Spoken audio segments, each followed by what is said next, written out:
Hello students, welcome to our YouTube channel LK chemistry. Students, आज के इस video lecture में हम बात करेंगे केमिकल बॉन्डिंग की। और chemical bonding and structure of molecule chapter से हमने एक वीडियो अपने चैनल पर पहले से अपलोड कर दी है। यदि आपने वो वीडियो नहीं देखी तो प्लीज़ उस वीडियो को भी ज़रूर देखना। इस वीडियो के डिस्क्रिप्शन में मैं उस वीडियो का लिंक डाल दूंगा ताकि आप उस वीडियो को भी देख सकें। ओके और जो स्टूडेंट चैनल पर पहली बार विजिट कर रहे हैं उन स्टूडेंट्स के लिए रिक्वेस्ट की जाती है कि प्लीज़ चैनल को लाइक, सब्सक्राइब एंड शेयर करना। ओके चलिए स्टार्ट करते हैं। आज का टॉपिक हम बात करते हैं आयनिक यौगिक और आयनिक कंपाउंड्स। आयनिक कंपाउंड्स कौन से कंपाउंड्स होते हैं, क्लियर है? तो इसको कैसे डिफाइन करेंगे? आयनिक कंपाउंड्स वो कंपाउंड्स होते हैं जिनके अंदर आयनिक बॉन्डिंग पाई जाती है, जिनके अंदर आयनिक बॉन्डिंग पाई जाती है, या वो कंपाउंड जिनके एटम्स के बीच इलेक्ट्रोनेगेटिविटी डिफरेंस 1.7 या इससे अधिक होता है तो वो आयनिक कंपाउंड जनरेट करते हैं। क्लियर? फॉर एग्जांपल NaCl एक आयनिक कंपाउंड का एग्जांपल है क्योंकि इसके अंदर आयनिक बॉन्ड पाया जाता है। MgCl2 मैग्नीशियम क्लोराइड एक आयनिक कंपाउंड का एग्जांपल है क्योंकि इसके अंदर आयनिक बॉन्ड पाई जाती है। तो सिंपली आप एक लाइन में डेफिनेशन ऐसे दे सकते हैं, वो कंपाउंड जिनके अंदर आयनिक बॉन्ड पाया जाता है उनको आयनिक कंपाउंड कहते हैं। क्लियर है? अब हम बात करते हैं आयनिक कंपाउंड्स की प्रॉपर्टीज कि कौन सी प्रॉपर्टीज होती है। Properties of ionic compound.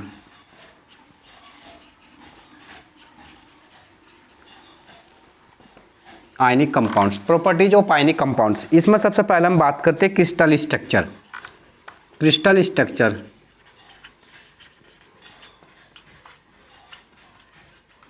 जो आयनिक कंपाउंड होते हैं उनकी स्ट्रक्चर कैसे होते हैं? क्रिस्टलीय स्ट्रक्चर होते हैं, यानी जो क्रिस्टलीय स्ट्रक्चर होती है सॉलिड की प्योर फॉर्म रहती है। आयनिक कंपाउंड की जो स्ट्रक्चर होते हैं क्रिस्टलीय होते हैं। इसी क्रिस्टलीय स्ट्रक्चर की वजह से ये किस फॉर्म में एग्जिस्ट करते हैं? सॉलिड स्टेट में रहते हैं। ओके फॉर एग्जाम्पल अगर हम बात करते हैं NaCl, तो NaCl एक क्रिस्टलाइन सॉलिड होता है और क्रिस्टलाइन सॉलिड में जो इनका अरेंजमेंट्स होता है वो रेगुलर होता है, उसमें इरेगुलरिटी नहीं होती। जैसे मैं बात करूँ अगर Na, तो Na 6 क्लोराइड आयन से सराउंडेड रहेगा। कितने? 6 एक अबो द प्लेन, एक बिलो द प्लेन और 4 इसके चारों डायरेक्शन में, तो ये क्लोराइड होगा। यानी सोडियम आयन 6 क्लोराइड आयन से सराउंडेड रहेगा और एक क्लोराइड आयन 6 सोडियम आयन से सराउंडेड रहेगा। उस टाइप की स्ट्रक्चर को बोलते हैं क्रिस्टलाइन स्ट्रक्चर। तो आयनिक कंपाउंड का एक स्पेशल प्रॉपर्टी होती है, ये क्रिस्टलाइन स्ट्रक्चर रिप्रेजेंट करते हैं। इसी क्रिस्टलाइन स्ट्रक्चर के आधार पर ये सॉलिड फॉर्म में एग्जिस्ट करते हैं। क्लियर बात? दूसरी हम बात करते हैं MP and BP, melting and boiling point. जो आयनिक कंपाउंड होते हैं इनके मेल्टिंग एंड बॉइलिंग पॉइंट ज़्यादा होती है, high melting and boiling point रहते हैं, क्योंकि ये स्ट्रॉन्ग इलेक्ट्रोस्टैटिक फोर्स से क्या रहते हैं? कनेक्टेड रहते हैं। तो स्ट्रॉन्ग इलेक्ट्रोस्टैटिक फोर्स को ब्रेक करने के लिए हाई एनर्जी की ज़रूरत पड़ती है, इसलिए इनके मेल्टिंग एंड बॉइलिंग पॉइंट क्या होते हैं? हाई होते हैं। क्लियर बात? ये भी इसकी एक प्रॉपर्टी है। तीसरी प्रॉपर्टी हम बात करते हैं आयनिक कंपाउंड की, ये हार्ड एंड बर्टाइल होते हैं। Hard and brittle. Okay hard and brittle ionic compounds जितने भी होते हैं वो हार्ड नेचर के होते हैं, कठोर होते हैं, और इनकी जो नेचर होती है बर्टाइल होती है। क्लियर बात? और इसका जो कारण रहता है इनके बीच जो फोर्स ऑफ अट्रैक्शन होता है वो स्ट्रॉन्ग होता है, इस वजह से इनके अंदर हार्डनेस ज़्यादा रहती है। क्लियर बात? चौथी ये होती है नॉन डायरेक्शनल,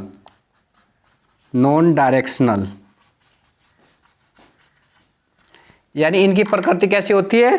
अदिशात्मक होती है। Ionic compounds non directional property exist करते हैं। और नेक्स्ट प्रॉपर्टी,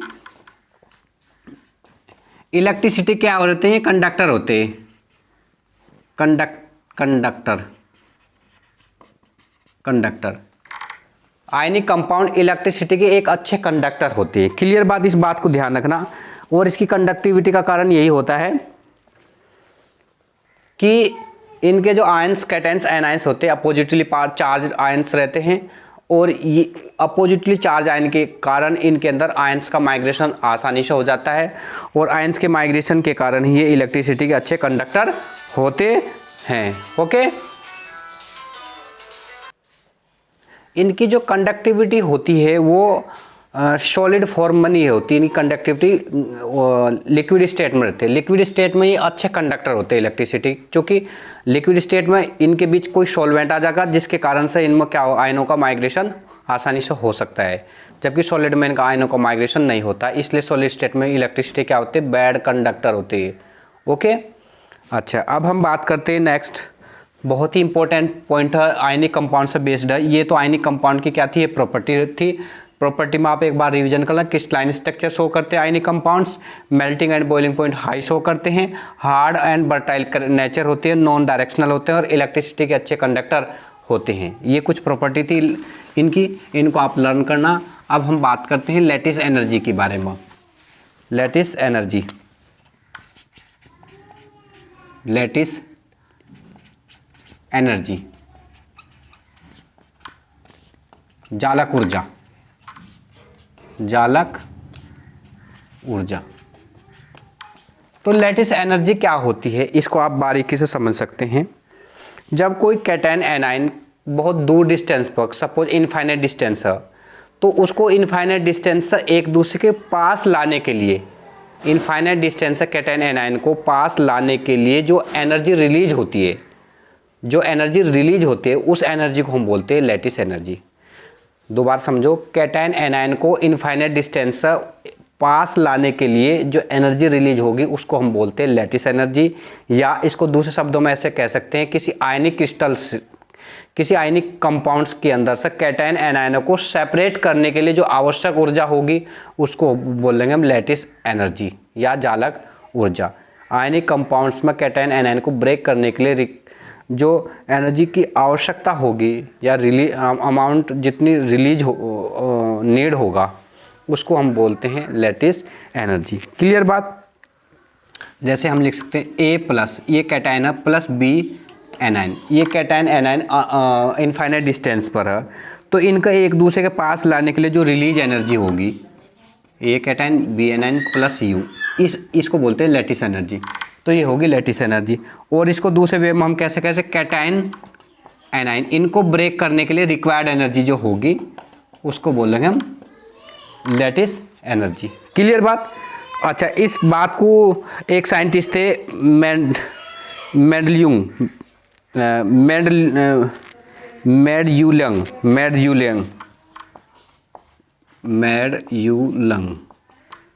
एक साइंटिस्ट थे। इन्होंने अपनी एक इक्वेशन दी थी जिसके बिहा पर लैटिस एनर्जी को उन्होंने एक्सप्लेन किया था। Lattice energy U equal to होती है minus NaZ1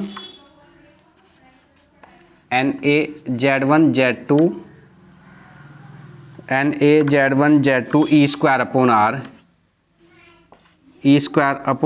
R into 1 minus 1 upon N। ये एक फॉर्मूला दिया था जहाँ पर N क्या है, आवेगेड्रो नंबर है, और जो A हमारा मेडलिंग कांस्टेंट, A कोई कांस्टेंट है, E इलेक्ट्रॉनिक चार्ज है, और Z1 एंड Z2 क्या है, ये हमारा कैटायन एनायन का अलग अलग का चार्जेस रहेगा, और R इनके बीच की जो डिस्टेंस, सेपरेशन डिस्टेंस होगी, और जो इसके अंदर N है ये बोर्न कोफिशिएंट होता है, ये बोर्न कोफिशिएंट है, ये एक अपने आप में ये भी एक कांस्टेंट है। तो इस फॉर्मूले के आधार से हम लैटिस एनर्जी की कैलकुलेशन कर सकते हैं। Lattice energy U equal to Z1 Z2 E square upon R into 1 minus 1 upon N। Clear बात? सॉरी, ये Z, ये N Avogadro number, A constant, Z1 Z2 ये आप कैटायन का होगा, एक एनायन का होगा, ठीक है, और E इलेक्ट्रॉनिक चार्ज है, ये इनके बीच की डिस्टेंस, और ये अपना में एक अनदर कांस्टेंट है। क्लियर? अब हम बात करते हैं इसी के आधार पर factor affecting lattice energy. Factors affecting lattice energy, lattice energy यानी कौन से फैक्टर्स है जो लैटिस एनर्जी को क्या करते हैं, प्रभावित करते हैं। Number first, lattice energy effect डालने वाले पैरामीटर कौन से? सबसे पहली बात करते हैं हमारा, आप इस फॉर्मूले के बिहाफ पर ही चेक कर सकते हैं कि कौन कौन से पैरामीटर्स को इफेक्ट डाल ले। नंबर 1 यहाँ से देखते हैं, देखो इसी फॉर्मूले का नंबर 1 जो lattice energy directly proportional to Z1 Z2 आ रही, यानी इसको हम Z1 Z2 का मतलब इसके आधार पर हम कह सकते हैं आयनिक चार्ज के, आयनिक चार्ज यानी आयनिक चार्ज के डायरेक्टली प्रोपोर्शनल होगी। जितना मैग्नीट्यूड होगा चार्ज का, जितना ज़्यादा होगा तो उसी के अकॉर्डिंग लैटिस एनर्जी उतनी ज़्यादा होगी। इसके मैग्नीट्यूड के क्या है, डायरेक्टली प्रोपोर्शनल है। इस फॉर्मूले के बिहाफ पर हम आसानी से बता पा रहे। क्लियर है। एक बात और देख रहे हैं आप यहीं से ही, यू है यो डायरेक्टली प्रोपोर्शनल हो रही हमारे किसके, इलेक्ट्रॉनिक चार्ज के, इलेक्ट्रॉनिक चार्ज के स्क्वायर के प्रोपोर्शनल है। यानी चार्ज जितना हो ज़्यादा होगा इलेक्ट्रॉनिक चार्ज, वो उसका मैग्नीट्यूड उसी रेशो में लैटिस एनर्जी का अधिक होगा। तीसरी बात, जो ये lattice energy inversely proportional to R आ रही, यानी डिस्टेंस जो सेपरेशन डिस्टेंस है ऑफ द कैटायन एनायन, अगर उसकी वैल्यू अधिक है तो जो मैग्नीट्यूड होगा आपका लैटिस एनर्जी का वो कम होगा। यदि लैटिस एनर्जी अधिक है तो उनके बीच की डिस्टेंस, सेपरेशन डिस्टेंस कितनी होगी, कम होगी। इनका जो रिलेशन है एक दूसरे के रिवर्स है, यानी इन्वर्सली रिलेशनशिप है इनके अंदर। तो इस आधार पर हम इनके फैक्टर्स को कंसीडर कर सकते हैं। एक फैक्टर होल्ड ले सकते हैं एन का। यदि एन की वैल्यू अधिक होगी, यदि एन की वैल्यू 1/n, देखो एन की वैल्यू अधिक होने का मतलब क्या होगा, 1/n की वैल्यू कम होने यानी इसमें से लेस होना और कम हो रहे। क्लियर बात। अच्छा, तो इसकी मल्टीप्लाई हो रही है यहाँ पर, तो n की जो वैल्यू हो, n की वैल्यू यदि अधिक है, n की वैल्यू अधिक होगी तो इसकी वैल्यू भी अधिक ही होगी। किसकी, लैटिस एनर्जी की। n की वैल्यू सीधी सी बात कर सकते हैं, u directly proportional to n। यदि n की वैल्यू अधिक है तो हमारी लैटिस एनर्जी का मान भी अधिक होता है। क्लियर बात। तो ये कुछ पैरामीटर है जिनके बिहाफ पर हम लैटिस एनर्जी को जो पैरामीटर इफेक्ट डालते हैं उनके बारे में बता सकते हैं। इसको हम थोड़ा सा एक बार रिवीजन कर लेते हैं।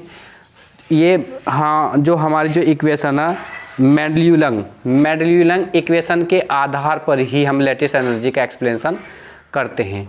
वो हम देख रहे हैं यहाँ पर, क्योंकि U = आ रहा है -NA Z1 Z2 E²/R × 1 - 1/n।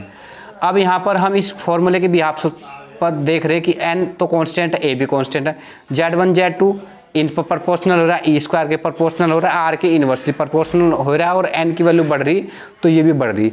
ये सब इस फॉर्मूले के आधार पर ही हम वो फैक्टर स्टडी कर रहे हैं जो इस एनर्जी को डायरेक्टली इफेक्ट डालते हैं। अब हम बात करते हैं लैटिस एनर्जी के एप्लीकेशन के बारे में। Application of the lattice energy, application of lattice energy, lattice energy कौन कौन से पैरामीटर जो लैटिस एनर्जी को इफेक्ट डालते हैं। सबसे पहले सोलिबिलिटी, सोलिबिलिटी, सोलिबिलिटी हेडिंग डाले सोलिबिलिटी। ओके, जालक ऊर्जा के आधार पर हम किसी आयनिक कंपाउंड की सोलिबिलिटी को एक्सप्लेन कर सकते हैं। किसी भी आयनिक कंपाउंड की लैटिस एनर्जी यदि बढ़ रही ज़्यादा है तो उसकी सोलिबिलिटी कम होती है। सोलिबिलिटी लैटिस एनर्जी के इन्वर्सली रिलेशनशिप में रहती है, क्योंकि जो हमारा लैटिस एनर्जी होती है U जो होता है ये प्रोपोर्शनल होता है Z1 Z2/R। इस तरह से इन्वर्सली प्रोपोर्शनल, यानी चार्ज के डायरेक्ट प्रोपोर्शनल और डिस्टेंस के इन्वर्सली प्रोपोर्शनल। तो लैटिस एनर्जी की यदि वैल्यू बढ़ रही है तो लैटिस एनर्जी की वैल्यू बढ़ना किस पर डिपेंड करेगा, Z1 Z2 की वैल्यू पर। और उनके बीच जो सोलिबिलिटी क्या होगी, जब वो डिजोल्व हो जाएगी, डिजोल्व होने का मतलब उनके बीच गैप बढ़ जाएगा, यानी डिस्टेंस ज़्यादा होगी, सोलिबिलिटी बढ़ जाएगी। क्लियर बात। तो हम कह सकते हैं कि आयनिक कंपाउंड की जो आयनिक कंपाउंड की लैटिस एनर्जी बढ़ने से सोलिबिलिटी क्या होती है, डिक्रीज होती है। ये पॉइंट है। दूसरा पॉइंट हम बात करते हैं hardness and melting point. Hardness and melting point, दो चीज़। अच्छा, अब इनको भी आप ध्यान से समझ सकते हैं। जो आयनिक कंपाउंड है उनका चार्ज बढ़ने से और इंटरन्यूक्लियर डिस्टेंस के घटने से क्या होता है, हमारी लैटिस एनर्जी का मान बढ़ जाता है। क्लियर बात। तो हम कह सकते हैं कि चार्ज मेल्ट इस बिहाफ पर कह सकते हैं हम कि यदि चार्ज बढ़ रहा है तो एनर्जी भी उसी रेशो में बढ़ रही, और एनर्जी बढ़ रही तो उसका हार्डनेस बढ़ रहा है। यदि डिस्टेंस कम हो रही तो डिस्टेंस कम होने से क्या होगा, लैटिस एनर्जी का मान बढ़ता है, अतः उसका मेल्टिंग पॉइंट भी उसी रेशो में क्या हो जाता है, बढ़ जाता है। यानी जालक एनर्जी के बढ़ने से यौगिक के कठोरता, यौगिक के गलना, वो क्या नाम, हार्डनेस एंड मेल्टिंग पॉइंट क्या होते हैं, बढ़ जाते हैं। लैटिस एनर्जी के इंक्रीज होने से हार्डनेस एंड मेल्टिंग पॉइंट की वैल्यू क्या हो जाती है, बढ़ जाती है। क्लियर बात। अब लैटिस एनर्जी के बिहाफ पर ही हम किसी इनऑर्गेनिक केमिस्ट्री की अगर बात करें, किसी भी कॉम्प्लेक्स की CFSC की वैल्यू को बता सकते हैं, क्योंकि CFSC वैल्यू किसी भी क्रिस्टल के स्टेबिलिटी को डिफाइन करती है। तो लैटिस एनर्जी के लिए हम इनऑर्गेनिक कंपाउंड में जो कोऑर्डिनेटेड कॉम्प्लेक्स होते हैं उनकी stability on the behalf of CFSC बताते हैं लैटिस एनर्जी के बिहाफ पर।